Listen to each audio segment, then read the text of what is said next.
Hello and welcome to this webinar on sleep and immunity role of yoga during pandemic. Today it's our extreme pleasure that we have Dr. P. N. Ravindra, Associate Professor, Center for Consciousness Studies, Department of Neurophysiology, NIMHANS, Bangalore with us to discuss about sleep, its role in bringing optimal health and well-being and immunity. I heartily welcome you, sir. Thank you. Namaste. We have Dr. Ivy Vasva Reddy, Director, Morarji Desai National Institute of Yoga, New Delhi with us. Welcome, sir. We also have Muhammad Tayyib Alam, Communication and Documentation Officer, Srimati Seema Sagar, ARO Yoga, Mrs. Amrita Sharma, Yoga Instructor, MDNAY. I welcome all of you. Now, without any further delay, I would request Srimati Seema Sagar to start the program with prayer. Seema ji. आप सभी को मेरा प्रणाम। प्रार्थना के लिए सीधे बैठ जाएं, आंखें कोमलता से बंद करें, दोनों हाथ जोड़ें, गहरा श्वास लें, एक ओमकार, तत्पश्चात प्रार्थना।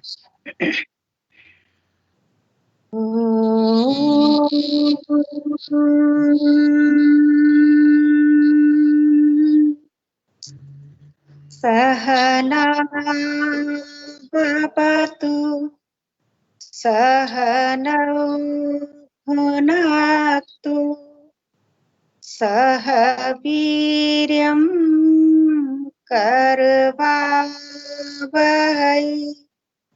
तेजस्विनावधीतमस्तु मा विद्विषावहै।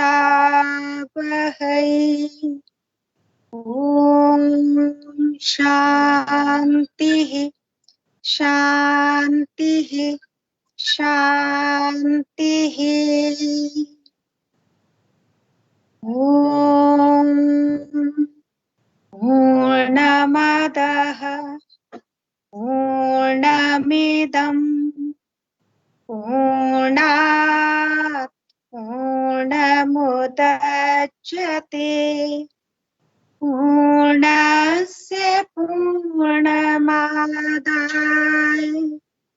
पूर्णमेवावशिष्यते।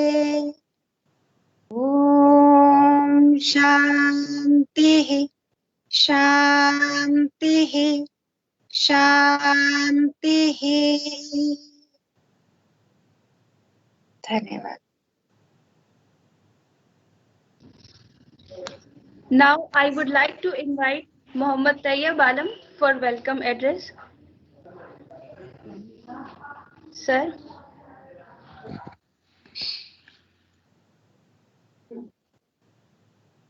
Sir, kindly unmute your mic. Thank you, Dr. Vandana. Good evening to all. Morarji Desai National Institute of Yoga organizes a lecture on regular basis by inviting eminent experts. In the same series, the Institute has been conducting Yoga for Immunity lecture and sessions on Ahar, Vihar and Nidra as part of Ayush for Immunity campaign of the Ministry of Ayush, Government of India. In today's sessions, we have a good opportunity to know many things about sleep and immunity, role of yoga during pandemic. Today we have with us Dr. P. N. Ravindra, Associate Professor, Center for Consciousness Studies, Department of Neurophysiology, NIMHANS, Bengaluru. P.N. Ravindra is a physiologist with special interest in neurophysiology, sleep, and yoga. He has conducted many workshops and seminars on yoga, sleep, and stress management across India and abroad. It's our pleasure to have an expert like you, sir, in our webinar on yoga for immunity. On behalf of Murarji Desai National Institute of Yoga and my own behalf, it's my privilege to welcome you, sir. Thank you very much.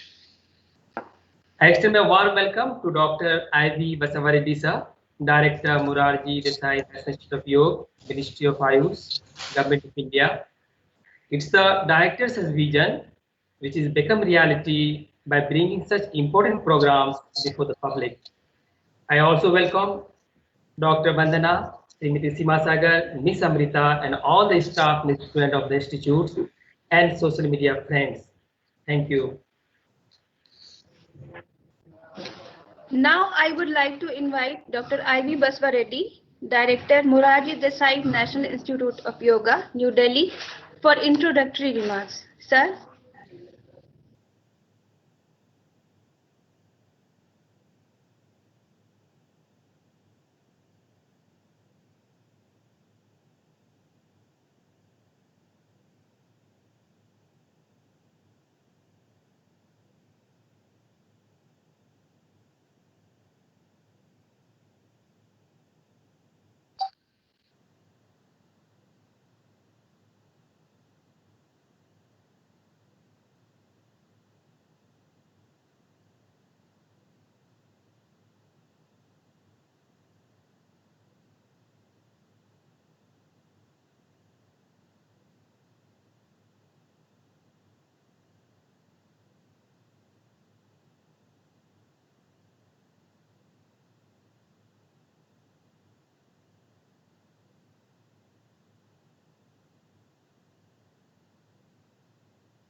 Can you hear me now?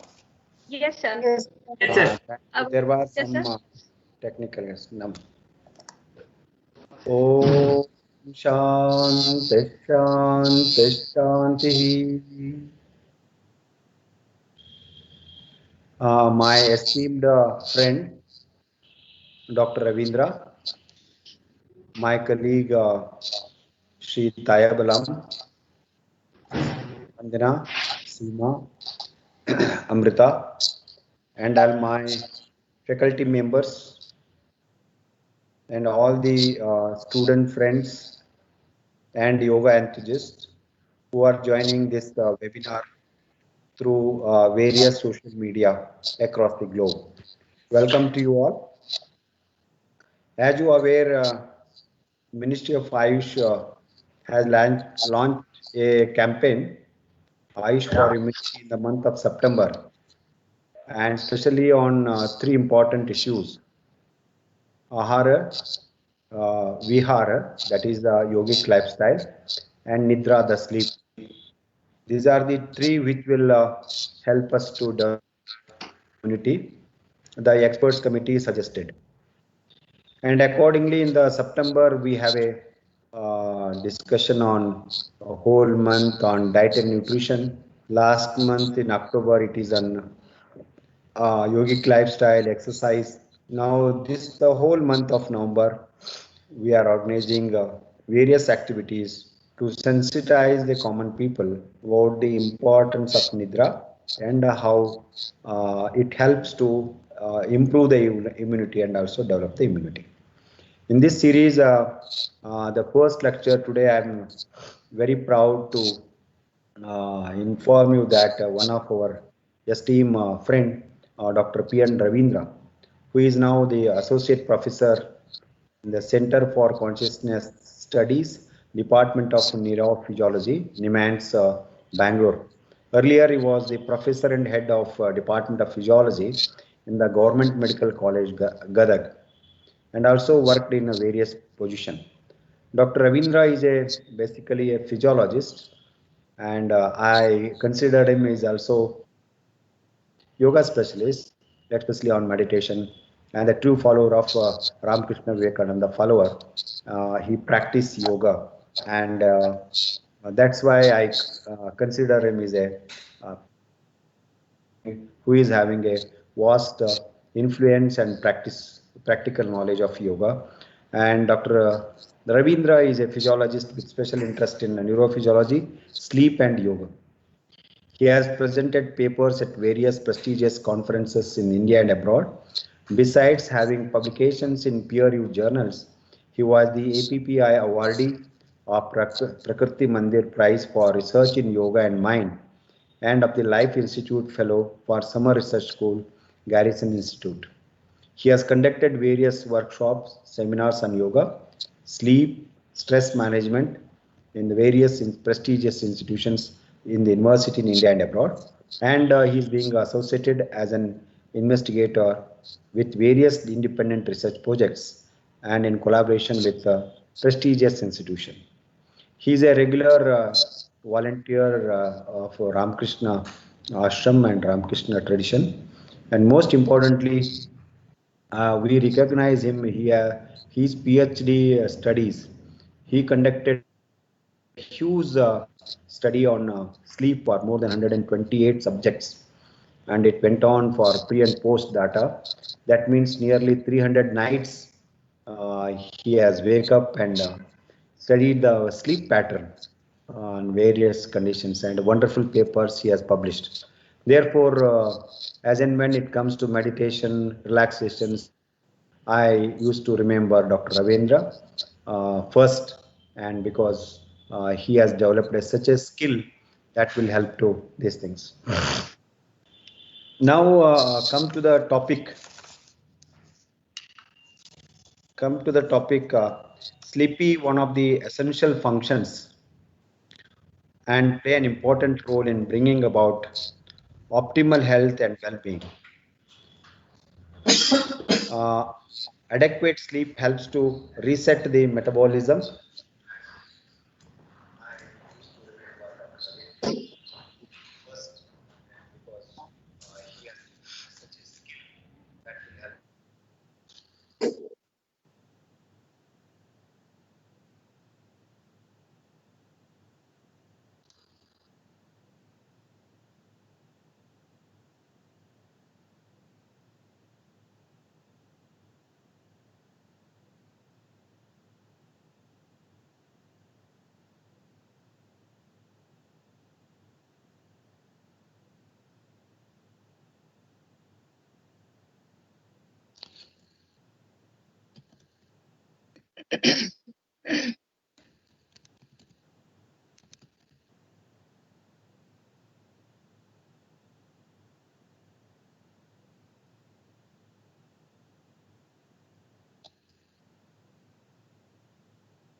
I'm sorry again, technical problems. And I kindly see we'll continue, and therefore adequate sleep helps to reset the metabolism and in restructuring brain network, modulation of immunity, learning and memory, modulation of hormonal system, and much more, thereby empowering physiologically an individual to face the challenges. Good sleep is endowed with the light sleep, deep sleep, and dream sleep stages, which will bring about changes in hormonal profile like a decrease in cortisol, increase in growth hormone, etc. These hormonal profiles are known to have a crosstalk with immune system and strengthen it. Thus, sleep empowers immunity and facilitates healing as well. However, stress, disease conditions, erratic sleep timings, lifestyle that is misleading in circadian rhythm will bring about alterations in sleep, so also reduces immunity. Following yogic principles in life and practice by bringing about structural changes in brain circuits and hormonal profile is known to improve deep sleep, which play an important role in boosting immune system. How these beneficial effects are brought about and its practical relevance in this time of pandemic will be discussed along with essential sleep hygiene in the presentation by Dr. Ravindra. With these few introductory remarks, and I am very happy once again welcome Dr. Ravindra. I will not take much time, and I request him to just deliver his talk on sleep and immunity, role of yoga during pandemic. Dr. Ravindra.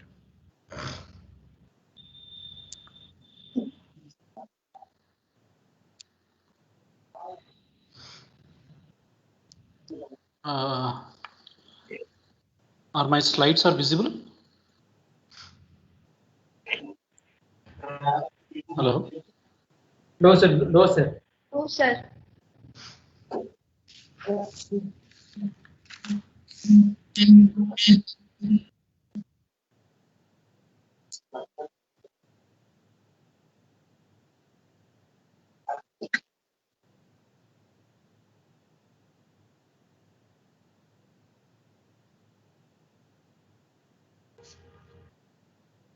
Should be visible now.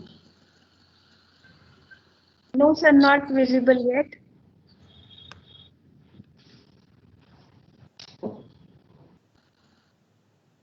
Sir, open shared. You will have to open share tray, then it will Yeah. be visible. I'm doing that.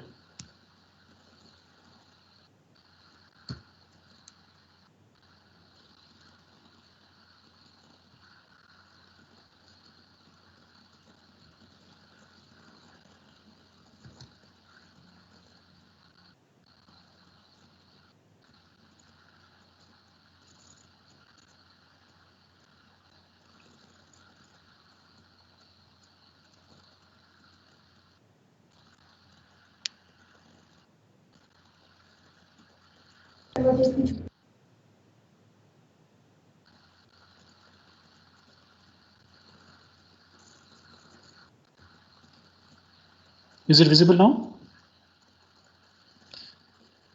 Yes, sir, visible. Yes, sir, very much visible. Okay. So namaste and good evening to all of you. I really heartfully, with all my prayers, I thank Dr. Basavareddy ji and his whole wonderful team who has given me this particular opportunity. And also I thank the director sir for his wonderful and kind words. So the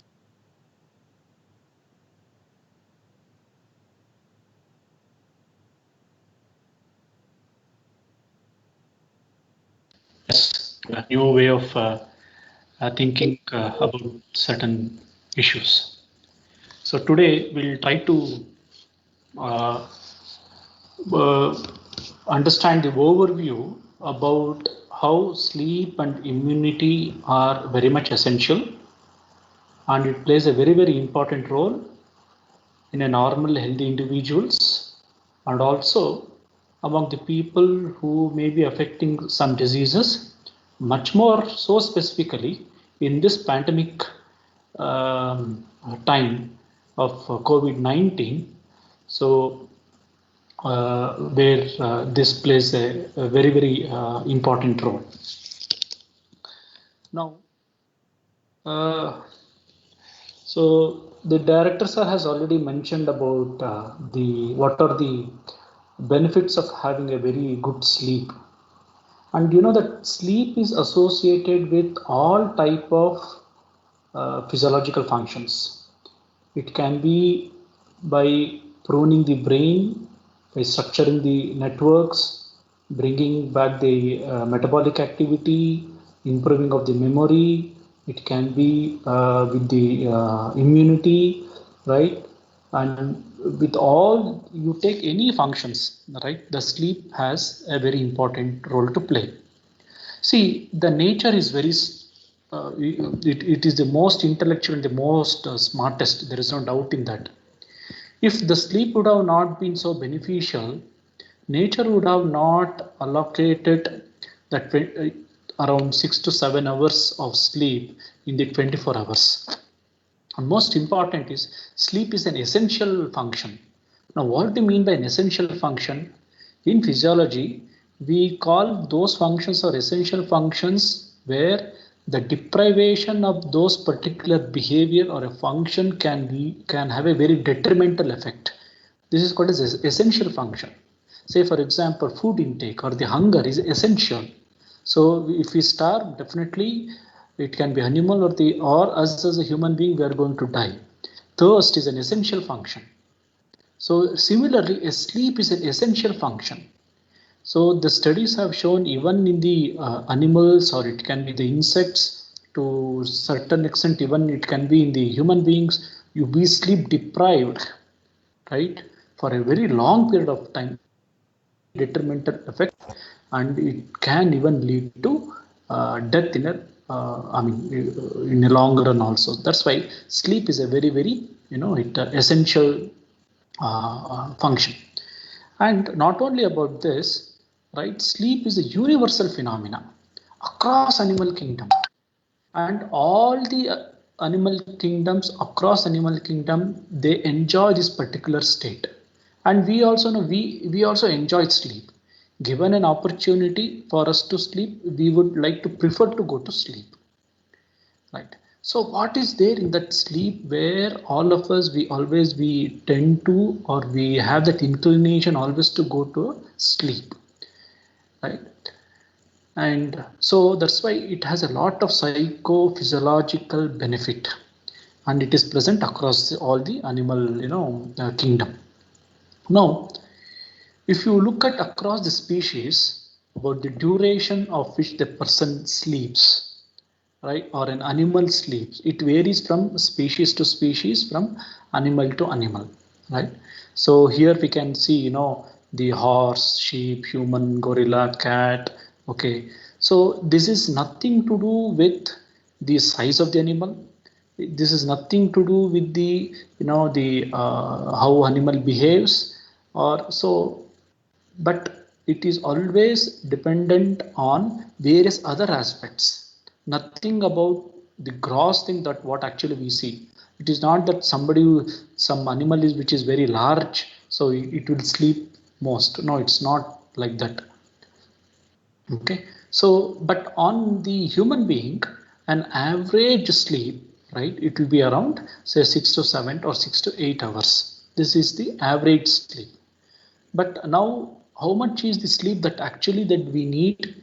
Now the definition has changed from the sleep duration to called as optimal sleep or an adequate sleep. Now what do you mean by an adequate sleep? This adequate sleep is not a universal phenomena. It can vary from person to person. So adequate sleep is such a amount of sleep or such a duration of sleep for which a person, when he gets up in the morning, he feels very fresh, and the sleep doesn't disturb his day-to-day activities. And I mean that he should not feel sleepy, right, in his day-to-day activities. So to few people, the adequate sleep can be 8 hours or 9 hours.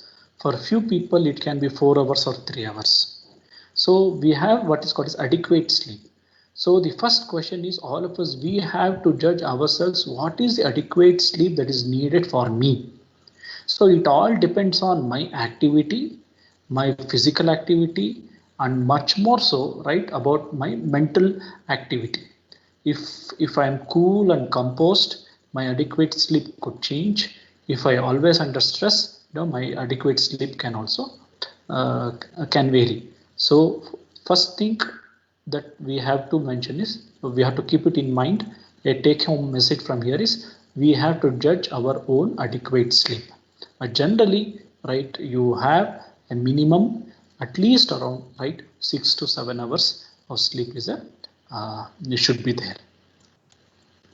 Now, what do you mean by this sleep? See, sleep is not a very simple phenomena as far as the way the sleep is produced. The sleep that is produced is due to a complicated interconnection of various systems that is happening in the body. It can be endocrine system, it can be a neural system, it can be psychological aspects, or it can be another two important things is homeostatic and circadian regulation, which I'll be discussing today. And all of us, we know all these four factors, right? Our lifestyle, yoga, and our psychological bent-up plays a very, very, very important role. Okay. Now that's why, so adequate sleep, which is brought about by the interaction of all these systems are involved. So the sleep is direct. So the sleep is directly involved, right, with our physical, mental, and emotional well-being. So we know that whether person is too physically active, all these four components is going to change. If it's very sedentary, all these four components is going to change, right? So that's why if a person is very stressed, there is no doubt, his endocrine system, neural regulation is going to change. Person is emotionally disturbed. So all these four components is going to change. So subsequently, sleep will also get very much disturbed. So when all these four systems, right, are working in optimal way, okay, we'll get a sleep. So that's why sleep is very essential to maintain physical, mental, and emotional well-being. So there are many definitions of sleep. So, but for the mammal, the sleep is defined with four criteria. We have a reduced motor activity, and we should have a reduced response to a stimulation. In the human being, we have a stereotypical postures that we should lie down. It should be in a supine position, and most important, it is relatively easy reversibility. So it should be reversible. So if we have all the three, like motor activity, reduced response to a stimulation, and with supine position, but it is not reversible, so then definitely it is not sleep. Either a person is in deep vegetative state or comatose state. So easy reversibility is very important, and most important is that it should be in human beings. We should lie down. We should have a stereotypic supine position is very, very important.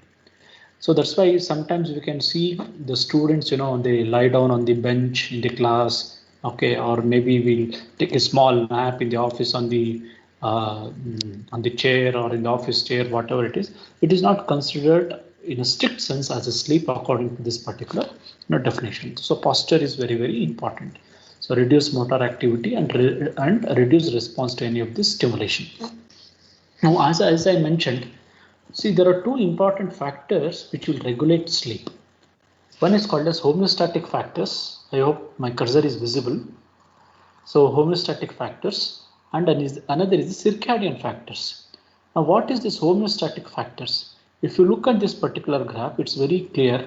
Say this from say our daily activity, it starts at morning at 9 o'clock, right?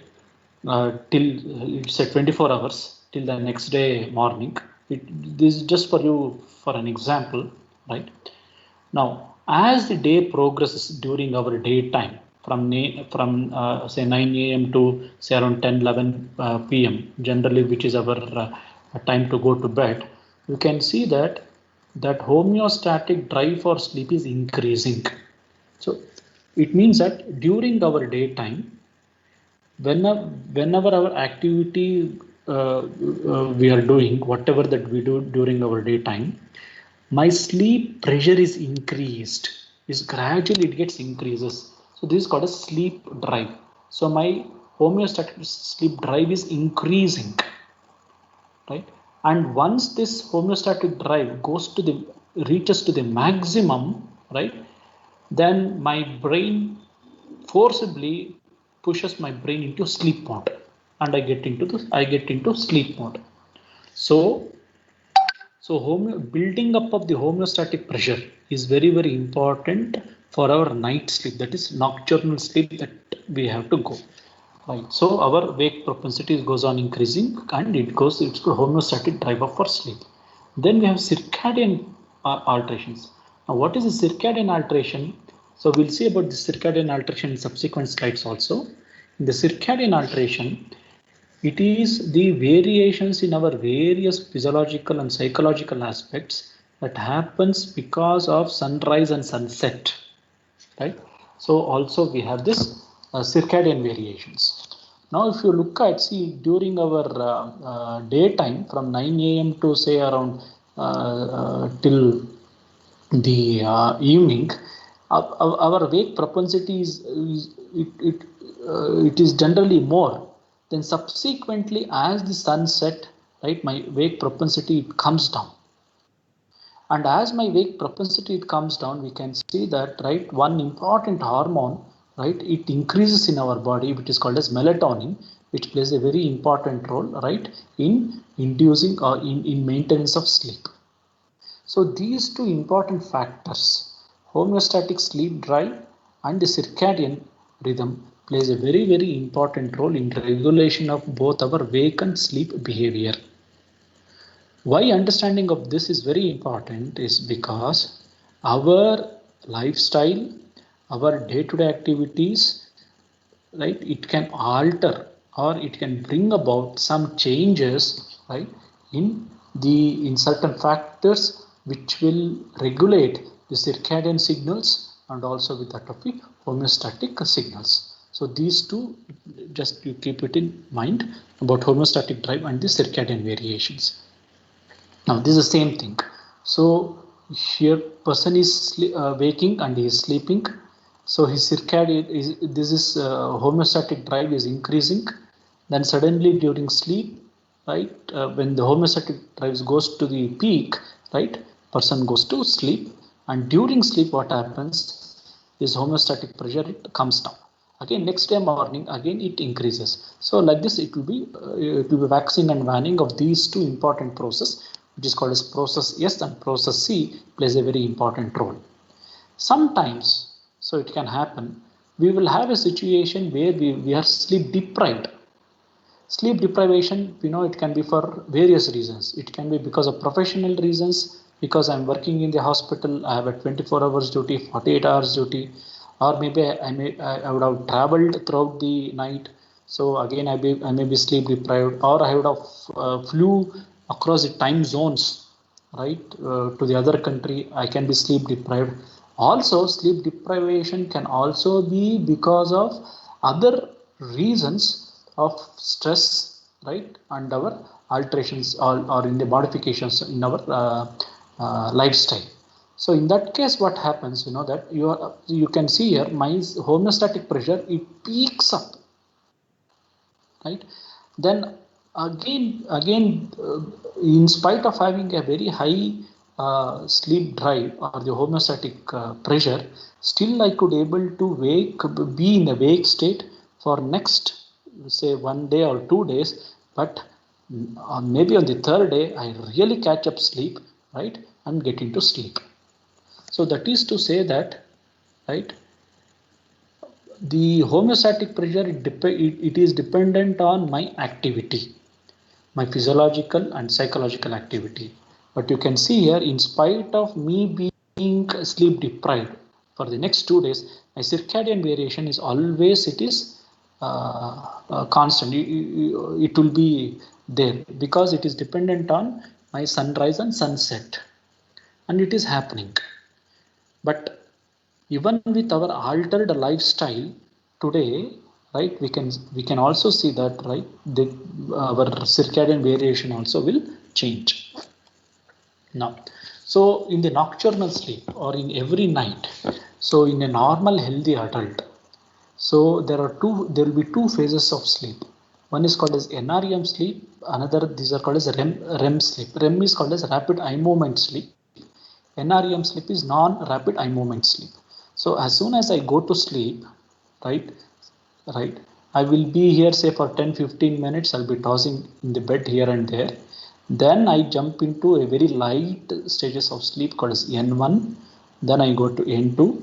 Then I go to the deep sleep state, which is called as N3. which I spend some time in N3, right?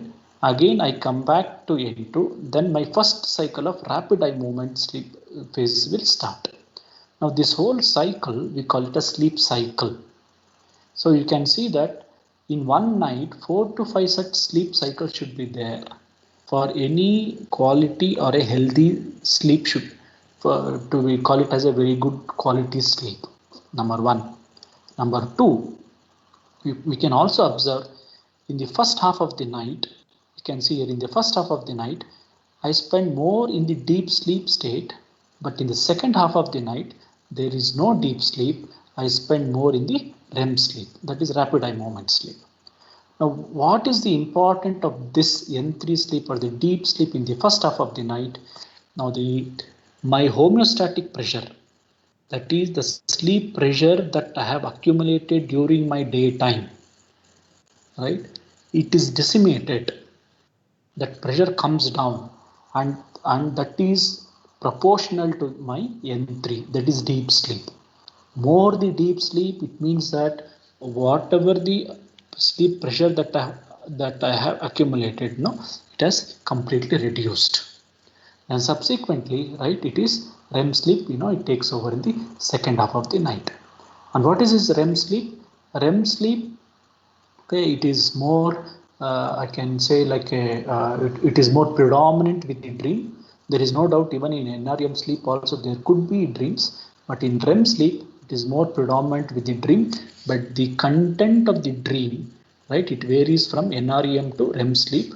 And in REM sleep, we have the dream which is more, which is emotive in nature. So all our emotionally loaded dream we will see in the REM sleep. So that's why we can, if a few people have the capacity, right, to remember their dream, or we can see that okay, in the early morning, we dream a lot because our REM sleep is more during early morning. So this proper architecture, right, should be there in every night, right, when we say that we have a adequate sleep. Now, if you also look at the structure of the sleep, it will vary from age to age. So we can see from a newborn, right, it is polycyclic. A small bouts of wake, but more sleep. They tend to sleep more. And most important, in the newborn, they sleep more in the REM sleep. But as the age advances, and when the person reaches in the adult age, right, this polycyclical, the multiple cycles of sleep, it will reduces, and it will be more NREM sleep and REM sleep. Now all these things are very, very important. Now especially in the newborn or in the childhood, these REM sleep is very, very important for the development of the brain, the maturation of the brain, okay, and the functioning of the brain, the connectivity and regulation of the other functions by the brain. All these things, wiring, it happens during REM sleep in the initial years of our life. So any disturbance of sleep, even in the from the newborn, right, to the adult age, is also not very good. So what could be the factors that can really disturb the sleep even in the newborn, right? So it can be environmental. If the house environment is very noisy, very disturbing, there will be disturbance of sleep. Or if the child is say has some disease condition, right, it may not disturb sleep, but it can really, right, bring some alterations, in the sleep. And most important is, if the bondage between the mother and the kid during this developmental age is not adequate, it is not there, definitely it is going to disturb the sleep, right? Because hugging the child or keeping the child, say, on the abdomen, or keeping the child on the thighs, padding the child, or lullaby karna. So all those things, plays a very, very important role in the newborn sleep, and which also builds up a good bondage between the mother and the child. And this how even the sleep also plays a very important role in the emotional development also. So all those things plays a very important role. Now, so this is what I was telling that, okay, with age we can see that, right, the number of hours of sleep, okay, will decrease with with aging. But most important thing that can happen with the after say from 45 years or maybe after 50 years is that their slow wave sleep or deep sleep, you can see here, deep sleep completely is reduced. So reduction of deep sleep happens with the aging, but REM sleep is going to start reducing with normal aging only after 70 or 75 years. Otherwise, deep sleep will start reducing. That's why this is one of the reason why with aging, people, even though they would have slept for 8 hours, 9 hours, when they get up in the morning, they feel okay, they have not gotten adequate sleep because their sleep pressure is not fully dissipated. Why it is not fully dissipated? Because they don't have a adequate deep sleep, which is a normal aging phenomena. And how do we correct all those things? Okay, we'll see that later. So this will give, as Sir was telling, that Sir was telling about the different functions of sleep, including immune modulation. Now what happens when there is sleep deprivation? So you please assess yourself what could be the causes of sleep deprivation in an individual life. My sleep deprivation, as I told you, it can be because of my professional reasons. My sleep deprivation can be because of my stress. My sleep deprivation it can be because of my faulty habits. Right. So, and what are these factors which can bring about all those things, we'll see later. So all these effects of sleep deprivation, if it is an acute mane, say professional reasons, because I'm working in the hospital or I have traveled, right? Even this sleep deprivation, it recoups by itself in the subsequent day. We know that we sleep a lot, but because of the faulty life disciplines, if our sleep deprivation goes on accumulating for a long period of time, right? For a long period of time, it will have a very detrimental effect, including reduction in the immunity and alterations in the mood. And of course, when mood is altered, the person becomes very irritable, he cannot attend, right?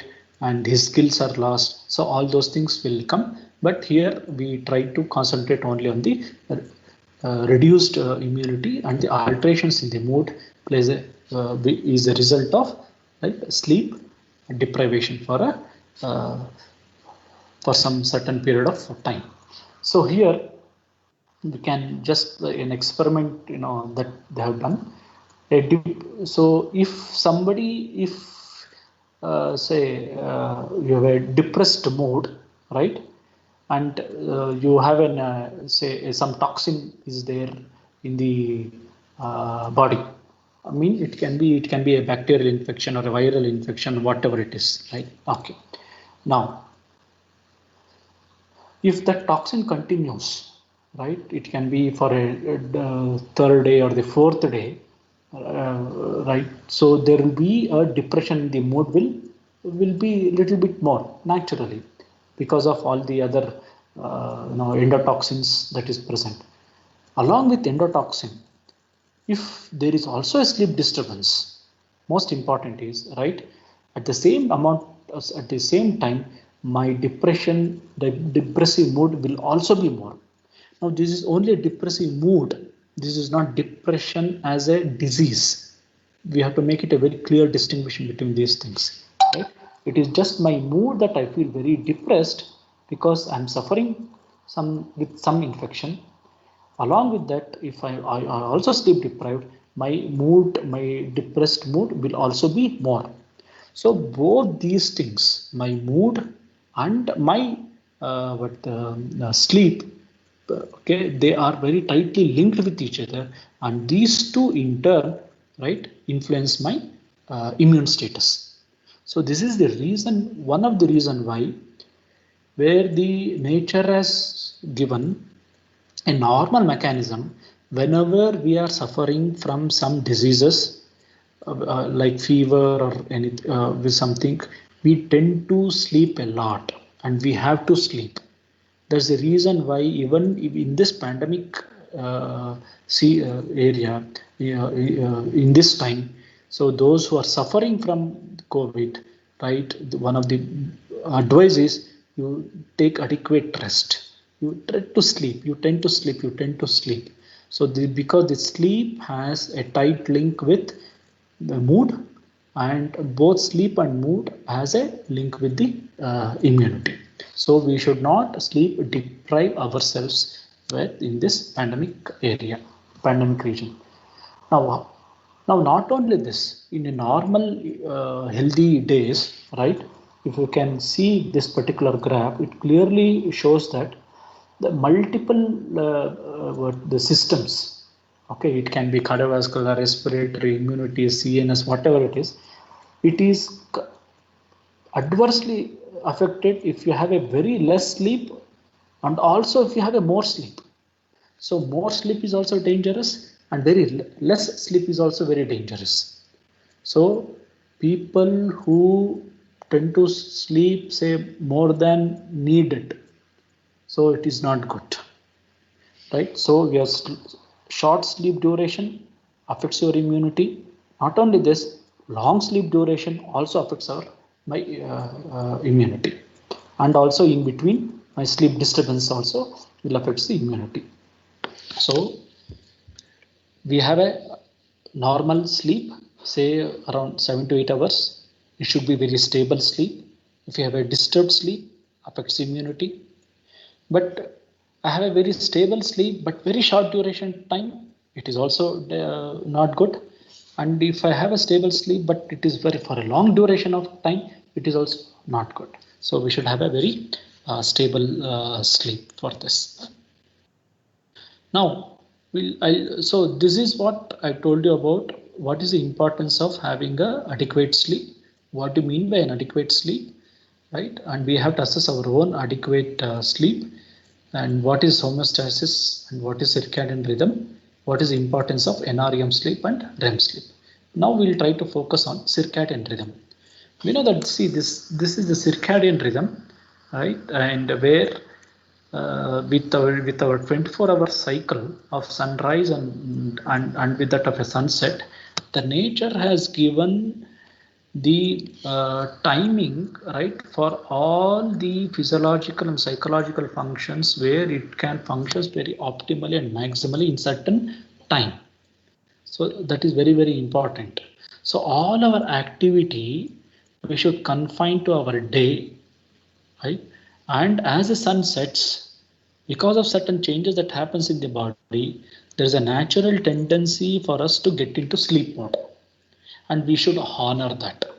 So if you look at this here, around 21 hours, so it can be around 8:30 or 9 o'clock. So you can see that melatonin starts secretion, right? And 22:30, that is around 10:30, my bowel movements are suppressed. Now, if you please keep all these things in mind, these are very important to have a proper, or we can understand what is the principle behind a very proper yogic way of life or a lifestyle, and also to understand the sleep hygiene, which I'll be telling later. All right. So by 9 o'clock, melatonin starts secreting. By 10:30, bowel movements will be suppressed, right? And subsequently, we have very low temperature in the morning, right? And my BP starts raising around say 6 or 6:30, right? And when I get up in the morning, say between 6 and 7 o'clock, my melatonin stops secreting, and likely bowel movement happens again. It starts somewhere at 8 o'clock in the morning. So our lifestyle we should honor the circadian rhythm where the nature has given us. Now we will assess our own lifestyle, how our lifestyle is there, Are we really honoring the nature's mechanism that happens because of this circadian rhythm? Now I'll just try to focus on the circadian rhythm as far as the night sleep is concerned. Now, among the various factors which will regulate sleep, three important things are very important. Now we know that melatonin is very important. It should increase. Right? There should be decrease in the cortisol levels, increase in the melatonin levels, and most important is my core body temperature should go down. So even my core body temperature means the temperature that is present inside the body, not the skin temperature, inside the body. So if I have a dip in the temperature inside the body, okay, I tend to get into sleep.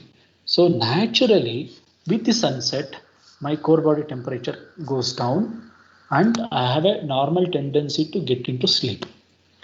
And so naturally this should happen, right? My cortisol goes down. So when cortisol, it goes down, my sympathetic activity tends to come down, right? And I get into sleep mode. And my melatonin is increasing. When my melatonin increases, right, it is a feel-good hormone. It is an antioxidant, anti-aging, anti-stress. Everything is there, right? And I tend to get into sleep. Now all these circadian variation that normally that should happen in everybody of us, because of our faulty lifestyle, and we accumulate this faulty lifestyle for a long period of time and get into some genetic and epigenetic changes, these circadian variations will change. When it changes, right, yes, it will have its own effect on the immunity and also on the sleep. Now, how say for example, now this is, we all know it is a 24/7 lifestyle now. So even in the mid of the night, even with Amavasa day also, somewhere even the mid of the night, right? Even in the outside is a pitch dark, but we are working in a company or including in the house itself, where we have a high intensity of light that is falling on us. When the high intensity of light it falls on us, and brain gets a message to say that now it is it's daytime, because light is a very good Zeitgeber. We call it is the stimuli which gives the sense of timings to the brain, right? Even though if it is night in the dark outside, but a light which falls on our retina, right, and my brain gets a message, okay, now light is coming, it can be a daytime. Then the whole brain clock it shifts, right, to becoming more and more, for the like a day activity. So this is also true. Say for example, you are sleeping, right? Your room is off, but still on the bed you are WhatsApping, you are looking at your phone. The light of the phone, right, falling on your eyes. Now again the brain gets a message. No, now it could be a morning hours. Okay, you shift your activity to the morning hours rather than to that of a sleep. This one. So then sleep is reduced and you get more time to get into sleep. See, all these things are very small lifestyle habits that we have to cultivate for us to get into a very good sleep mode. So you just try to tell that there should be increase in melatonin, decrease in core body temperature, a decrease in cortisol, and also plays a very important role to induce sleep. And how these things plays an important role in the immunity also we will check that. Now I'll come to the immunity. Now during immunity we have three phases in the immunity. One is called as encoding. When we get exposed to any antigen, right, it can be any antigen, bacterial, viral, or you say it can be a COVID antigen now, right? When it is presented to antigen presenting cells in the blood, right, and this is converted into a Th cell, okay, Th cell or which call it as a memory cell, and this is called as consolidation. And so these memory cells are more and more prepared and it is stored. Then subsequently, whenever we get a subsequent antigen that we get exposed, these memory cells, it creates a lot of antibodies. Okay, it creates an antibody. So in brief, we have encoding, antigen presenting cells, it gets encoded. By preparing the memory cells over here, it gets consolidated, and it will be for a long term, storage of all these, these memory cells. And subsequently, whenever we get exposed to the same antigen again, right, these soldiers, all the memory cells they are there to prepare to fight the antibodies. Now, if you look at here, right, all our consolidation type of immune system, because in the wake, whenever we get exposed to all sorts of antigen, if these antigens has to be consolidated to the memory cells, it will happen during sleep. And in which part of the sleep? In the first half of the sleep. I'm not talking about the second half. In the first half of the sleep, where you get more and more slow wave sleep. And one more thing about this slow wave sleep is, during slow wave sleep, there is a surge of growth hormone and also of the prolactin. So I have added two more hormones here, growth hormone and prolactin. So with the help of growth hormone and the prolactin, the antigen presenting cells, right, in a long term, it is converted into memory cells or the TH cells during my sleep, and it is stored. And the formation or the consolidation of these memory cells plays a very, very important role for the better immune response. Okay, whenever it wants to get the recall. So any disturbance that happens in the first half of the night during sleep, or if we have a less slow wave sleep, or during sleep we have intermittent awakenings. Say for every half an hour I wake for say 2-3 minutes, again I go to sleep, again I wake up, again I go to sleep. You have these breaks. So all these things, it impairs, right, my consolidation of my memory cells in the of my WBC, that is white blood cells. So which will hamper for my creation of my antibodies. So this, the first half of the night is very, very important. Now, what do you mean by here the first half of the night? According to my circadian rhythm, right? It can be, say, for example, before 1 o'clock or 1:30 or 2 o'clock of the midnight.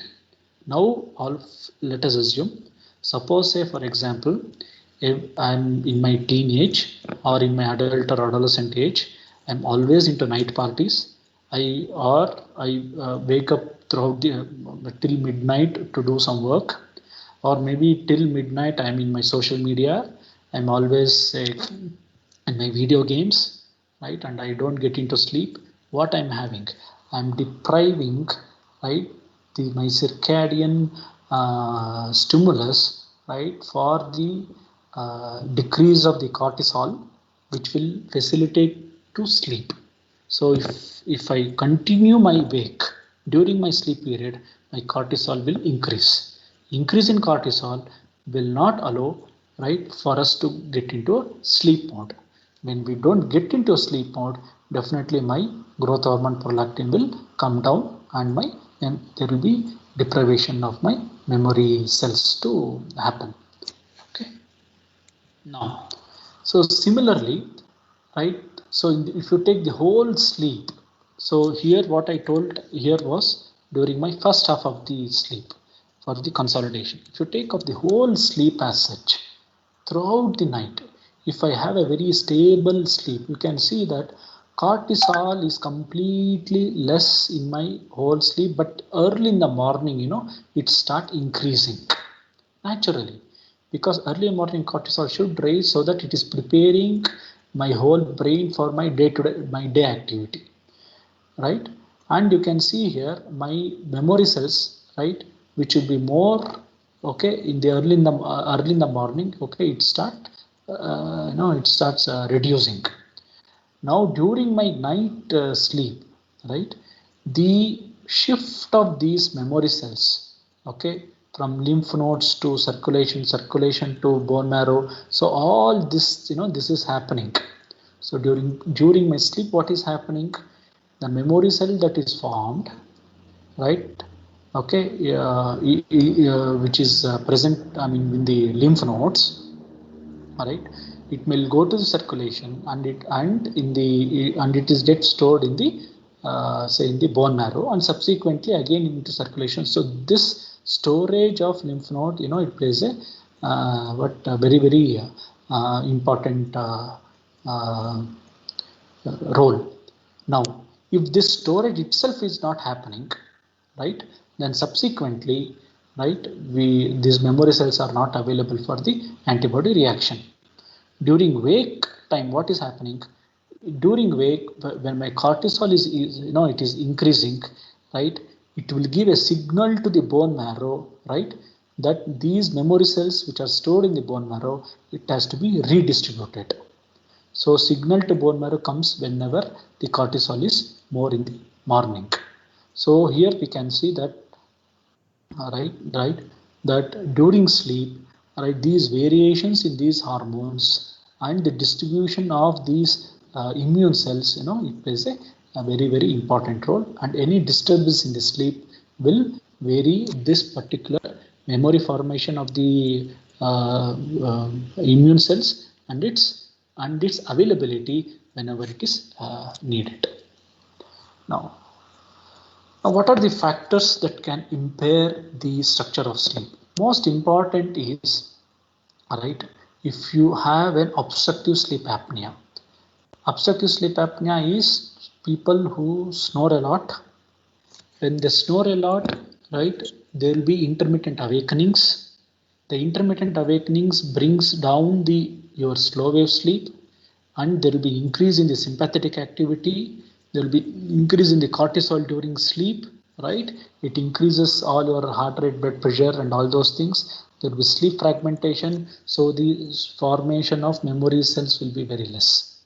So one important thing will be that anybody who can suffer with the long-term sleep deprivation is obstructive sleep apnea.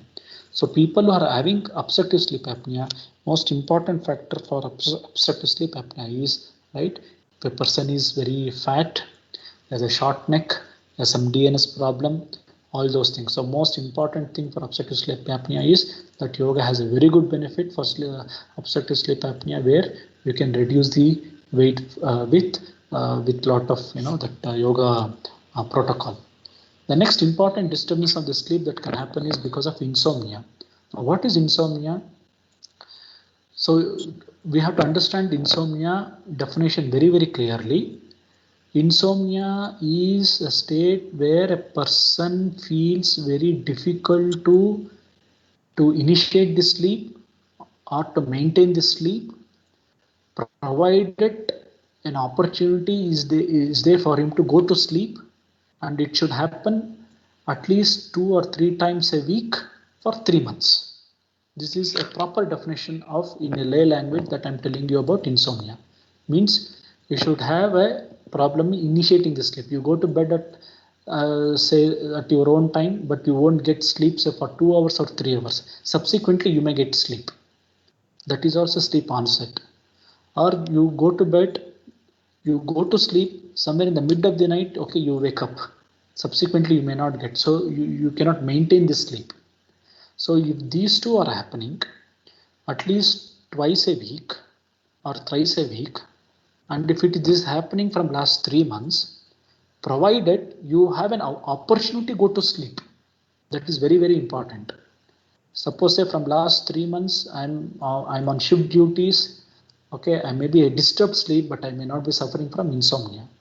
Provided from last 3 months in this, say even in this COVID area, I have always adequate amount of opportunity for me to go to sleep, but still I'm not able to sleep, okay, from last 3 months, then you may be suffering from insomnia. So this insomnia is one important feature, especially that we can find in this COVID region, because of lot of stressful event or stressful factor that can come. So whenever we have a stress, and there is an increase in cortisol, increase in sympathetic activity, that will hamper, okay, me getting into sleep, into a sleep mode. And we know that handling stress and insomnia, yoga also plays a very important role. Now, having known about all those things, why do we suffer? Okay, all those things. So we know about the circadian rhythm. We know about we have to encourage ourselves to get into sleep based on the natural tendency that will happen. So how it happens? So we have what is called a sleep hygiene. So sleep hygiene, you can just think about the same thing as the yoga principles of life. Okay, it is happening. So number one, as far as sleep is concerned, so you please fix your time to sleep. You should sleep at the same time and you should get up at the same time. Always fix the time. Suppose in case if you cannot fix your time to go to sleep for some reasons, but your getting up time should be the same. Why the getting up time should be the same? You just remember your homeostatic factors, right? Subsequently, nature has its own way to take care. So first we have to remember sleep time and getting up time should always be the same. And even it can be some variations in case for any of variation in your sleep time, but always fix your getting up time should always be the same. And you sleep whenever you feel sleepy. That is okay. That is very important. The next thing is that before going to bed, there are certain things that you have to do, right? So you have to let go your worries, you have to let go your tensions and all those things before going to bed. Don't go to bed with the heavy head, with a stressed state of mind, right? And it will hamper your sleep. Now, in this case, yes, yoga plays a very important role, just before going to bed. So before going to bed, if you can really practice some of the relaxing exercises or relaxing practices, a simple deep breathing or Sukha Pranayama or Nadi Shodhana Pranayama or Brahmari and the Shavasana, okay, it can really help you to calm down, to reduce your cortisol, your sympathetic activity, and get into a sleep. So you can please practice this before say 40 minutes of your bedtime. That is very important. The next is the environment in which you go to sleep. Okay, is very important. Means you reserve your bedroom for sleep and the physical intimacy with your spouse. Otherwise, most of us, we tend to use the bed for reading, for seeing laptop, checking mails, for discussions, right? And so many other things. Because we have to understand sleep is also a psychological construct. So we will associate our bed only to sleep and physical intimacy. So that mental association is also very important. So stop all your say online activities, your email, your discussions, right? Everything at least 40 minutes before going to bed, and you associate your bed only for your sleep behavior. And most important is light should be very dim or it should be dark and with adequate temperature. So temperature, it plays a very important role. So this is about the conducive thing. And other important thing is don't have a heavy meal late in the day. You should not have it. So I will have a very late meal, 10 o'clock, 10:30, 11, 12 in the midnight also. No, it's not. So all your late night eateries, you have to stop it. Because in the circadian rhythm, we have seen our bowel movement starts reducing by 10:30 or 11 in the night. So don't have a heavy meal late in the night.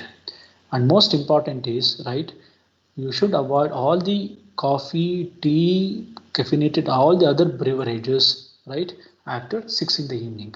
All these things, it excite and it will prevent for you to get into the sleep mode. And also the other, of course, this is about coffee, tea, and all those things. We should not add this. And most important thing is, right, if at all, if we have a habit of doing a heavy exercise in the night, right, up in the evening, we have to stop it. No gyms, okay, no your treadmill exercise, or no your cycling or whatever it is, right, in the late in the evening. Even a heavy yogasana also, right, is not very well recommended as far as the sleep hygiene is concerned, even in the late in the, in the evening. So this will, it increases the stimulation, right? Having a very casual, normal walk, right, is very good, right? So no heavy exercises, okay, light in the evening. So avoid late night reading, avoid video games, internet browsing, WhatsApping, social media, all those things. It is going to disturb your sleep a lot. So these are certain important factors, right, which we recommend for a good sleep hygiene. And all these things is based on the is in our circadian rhythm, and it is well in conducive with our yogic way of living. Now just I want to just give you a very brief about that the study which Director Sir was mentioning with us. So we have seen that even with the long-term practitioners of meditation, even in the old age, they sustain their slow wave sleep. Their REM sleep is more. Most important is, right, they have a more and more melatonin. Now, the other important things which I want to tell you about this is, suppose if person is in the old age, okay, and his slow wave sleep is reduced. So what he is supposed to do before going to bed? Now, as I told you, the dip in the temperature is always associated with the sleep. So, and temperature regulation also, it is little bit changed with the normal aging process. So we have to make his core body temperatures to get into, it has to dip down. So one important thing that is recommended is, so with those who cross say 50 plus or 60 plus, before going to bed, you please dip your both the arms and till the knees in a big bucket of water with a warm tolerable water. So at least for 15 to 20 minutes. Why this is important? Because of the warm water, your blood vessels gets dilated. Through that blood vessels, your temperature of the body, it gets disseminated, and your core body temperature, it drops down and you get into sleep. So this is also, in the traditionally it is recommended that they say, okay, before going to bed, it's better to have a warm water shower. It's a lukewarm water shower. The other important thing before going to bed, having a glass of milk is very, very good. It is our cultural practice, and also to have a banana. These two have a serotonin and tryptophan, which gets into my body, and that itself into convert into certain hormones, right, which will like a serotonin, which will helps to get into the sleep mode. So if you want a healthy sleep to maintain your immunity, right, before going to bed, right, you please avoid coffee, no physical exercise, avoid watching TV, social media, all those things. And also, there is a very, very assumption that alcohol is good for sleep. Alcohol is not at all good for sleep. If somebody says, okay, I can have a peg of an alcohol and I'll get into sleep, no.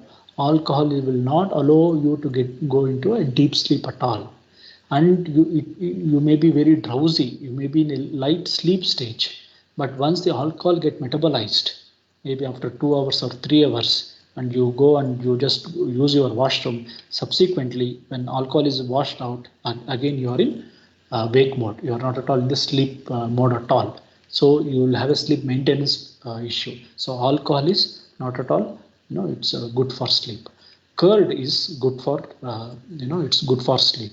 So in this COVID time, please manage your stress, right, with regular yoga exercises. Before going to bed, right, your Sukha Pranayama, Om chanting, Brahmari, Shavasana will really help, okay, for you to get into sleep. And also if you can manage with all the sleep hygiene measures, so which is equivalent to all our yoga principles of life, it plays a very, very important role for you to get into a good sleep. And having a very good sleep, we know that it plays a very important role in our physical, mental, and also with that of our emotional hygiene.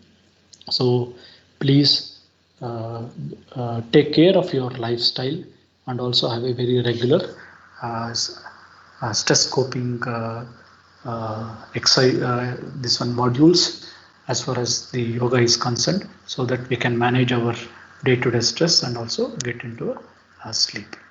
So thank you very much for this opportunity. Thank you.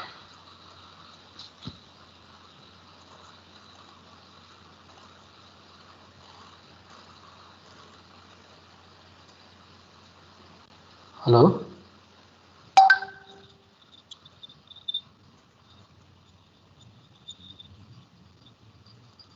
Yes. Vandana. Thank you, Ravi. Very simple and very informative, especially for the students of yoga and the faculty. You have given a very scientific overview, and thank you very much. Thanks, And sir. Seema or Amrita, if you have any questions, you can tell. You can ask. Otherwise, I have one or two questions. I would like to. Amrita, would you like to ask? Vandana, would you like to ask any questions? Sir, I would like to ask, sir, if I am sleep deprived, what can I do so that I can work efficiently also? Because No, sometimes. okay. See, important thing is we have to understand why we are sleep deprived. That is very important. If the sleep deprivation is because of, as I told you, because of our professional compulsions, right? So it's a different category. And if my sleep deprivation is because of my faulty lifestyle, it's a different category. And my sleep deprivation also could be because of my improper, having an improper sleep in the night. Suppose if I'm snoring, I don't have a sleep properly, so that can also accumulate to give for my sleep deprivation. So why the sleep deprivation needs to be evaluated. Okay, number one. In spite of having all this sleep deprivation, still our cerebral reserve, our reserve that is present in the brain, so efficient, right? Even for the next 1 day or 2 days, definitely we can work in a very efficient way. But subsequently, definitely nature has its own mechanism, right? Where it will push us into sleep, and my sleep pressure will come down, and because of higher the slow wave sleep. But in the working time, because of sleep deprivation, because sleep deprivation itself is a stress, where my other sympathetic, cortisol, epinephrine, everything will be increased. So the effect of that we can definitely reduce, right, by practicing certain yoga techniques during my working hours, right, in between. It can be like instant relaxation techniques, it can be progressive muscle relaxation techniques, or maybe deep breathing practices. So these definitely it helps us to have at least a brief period of relaxation. But we have to sleep, there is no doubt in that. There is no Yes. replacement for sleep. Thank you.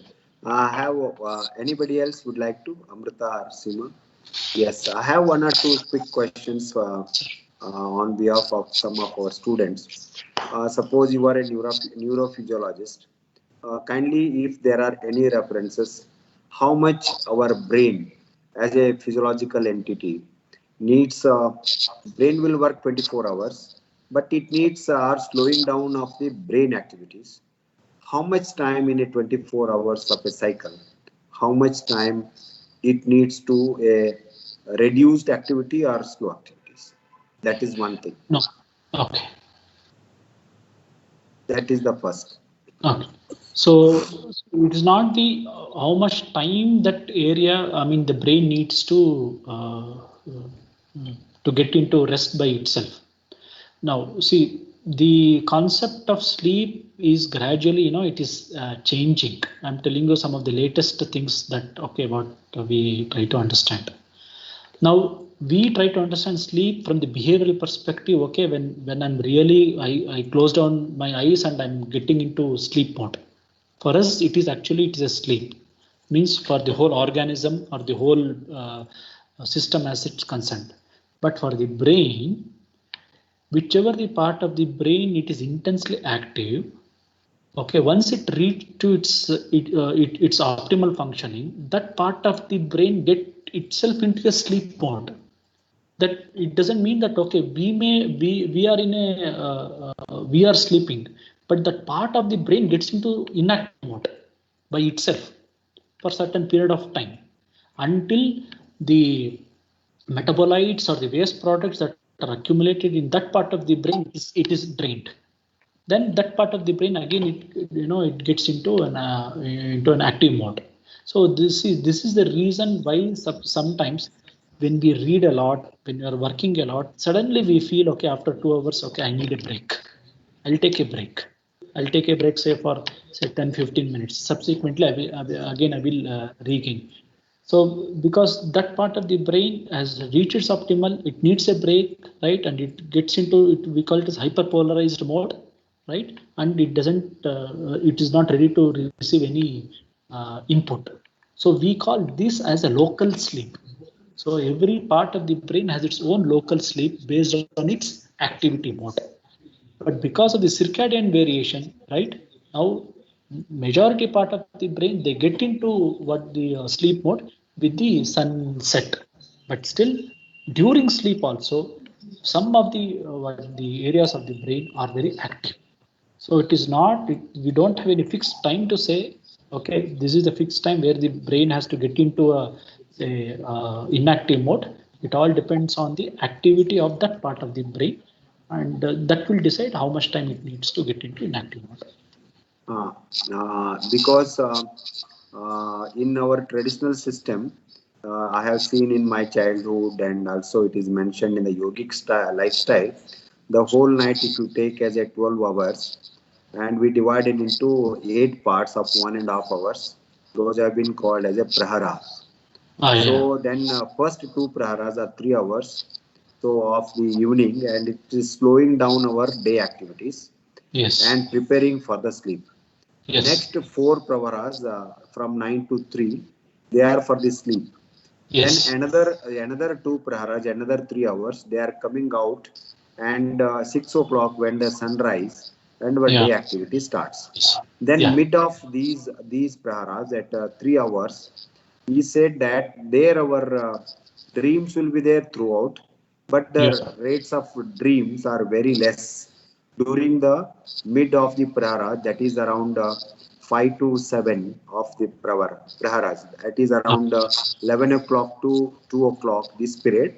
So if anybody go into the deep sleep and our brain I don't say it is resting, but have the less activities which are causing for the disturbance. This is the one traditional belief, and I also practice these things whenever I sleep by 10 o'clock. Then I get into direct sleep. 10:30 I went on, and I wake up at exactly 3 o'clock. So I don't sleep more than 4 hours or 5 hours. I feel I got completely relaxed. But whenever we sleep late or as you said disturbance, and it is affecting. So then I start believing this ancient principle. how our life cycle maintains. So what is your opinion about it? That's one thing. And we suggest from 10 o'clock to 4 o'clock, that is 8 hours. Out of these 8 hours, 1 hour you are getting into the sleep rhythm, and another 1 hour you are coming out.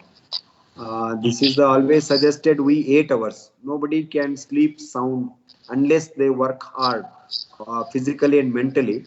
The adults or the young and adults, after becoming adults, very difficult to get 8 hours of sound sleep, as per my experience and all this thing. This is the one observations I made, and I want your comments on it. The second observations I made. So what are the techniques? Suppose we have to now, Vandana has asked, if I am sleep deprived, what can I do? So before sleeping, if we wash our hands, feet, and cleaning and meditate and Nadi Shodhan Pranayam or 10 times, 9 to 10 times, breathing rhythm, and also chanting only woo or o for very rhythmically in a resonance mode for 29-30 times, and observing the abdominal movements for 29-30 times, which will take you to the delta activities. And you know that we examined this in the Swami Veda's laboratory in 2011-12. All these things I have seen. So therefore, if somebody is having, we all educate, but there is a problem, how yoga can help them to good sleep, sound sleep, which will help to develop the immunity. Therefore, are you have any evidence-based research on what are the yogic practices which helps to improve the quality of sleep? These are the two questions. Okay. Now, as far as the first question is, the observation is concerned about the different praharas. So that is present. About starting the first 3 prahara is about the preparing to get into sleep. Two and praharas. Then two praharas. Slowing down the activities, and third prahara it is getting into the sleep. Getting into sleep. And then subsequently, last 3 hours will have a less amount of dream, and then again we prepare for our morning wakefulness. Now this definitely it coincides with the sleep structure that I have mentioned. Now preparation of the sleep, okay, is what I have mentioned as far as sleep my sleep hygiene is concerned. So now these things, at least it takes around 1 to 1.5 hours for us to prepare ourselves to sleep, right? And in that preparation, okay, so we have this, as I told you about the having a shower or a wash, right? A glass of milk and a banana, reducing our mental worries, tensions, doing the Sukha Pranayama, Brahmari Pranayama, that Om chanting, and Shavasana. So all these things is what we are actually preparing for us to get into sleep. So this definitely coincides with our prahara concept that we have in our tradition. And subsequently, in the mid of the night also, sir, you told about, okay, there could be dreams and intermittent state where we don't have, with the increasing in our REM sleep phase in the second half of the night. So that we have the dreams in the second half of the night. So looking at the brain activity that happens throughout the sleep, different stages of sleep, right? And it definitely it coincides with the concept of praharas that we have in our tradition, and which definitely it is a very good concept to know the parallels of having these praharas and the mechanism of underlying different praharas, and definitely if a person has a varying sleep time, how he has to prepare himself in different praharas, it will be wonderful work to be carried out, which we don't have any clue at this at this point of time. Coming to the second, the questions about what are the practices for the evidence base that we have for having a good night's sleep. So as far as the